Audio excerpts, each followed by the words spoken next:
mga ante. Bumalik na naman kami ng Tarlac nitong nakaraang araw kasi may hinatid kaming kaibigan ni Papa. Taga dito lang din naman siya sa lugar namin dito sa may Paranaque. Tapos uuwi na siya ng Tarlac. Sakto, taga Tarlac din si mama ko kaya sumama na kami. Dito pala to sa may Paniki Tarlac at ito yung kanilang asyenda. Naks, yayamanin ng tita. Apakalaki ng kanilang lupa. Ito pala ay binibenta na. 2.1 hectares nga rin pala yung kabuuang sukat ng lupa nito. Tapos may dalawaling hukay ng fish pond. Kaya kung gusto nyo ay message nyo lang ako, okay? Nagtinda ba naman ng lupa?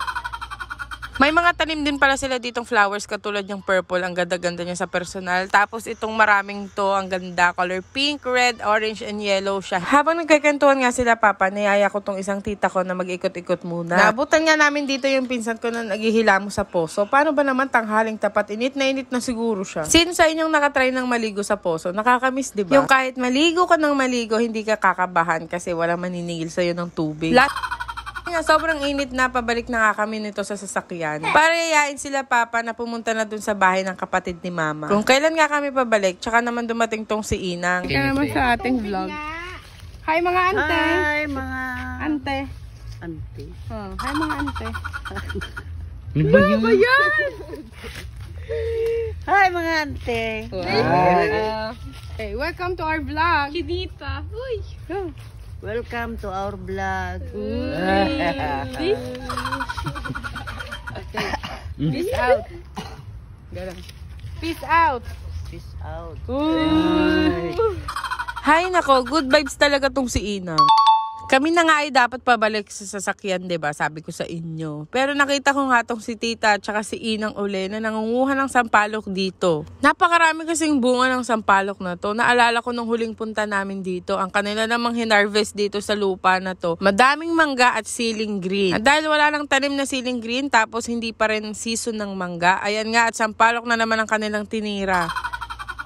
Eto namang isang pinsan ko, palibhasa matangkad siya na. Aabot niya talaga yung mga matataas na bunga. Sana all, 'di ba? Kababaeng tao, 16 pa lang ata to, tapos apakatangkad. Eto naman yung kanyang mama si Tita Mildred. Nako, hindi lang sampalok ang naiuwi niya. Pati maraming halaman na iuwi niya. Syempre, hindi ako papakabog at sabi ko sa kapatid ko, videohan niya ako. Lagi na lang akong wala sa video.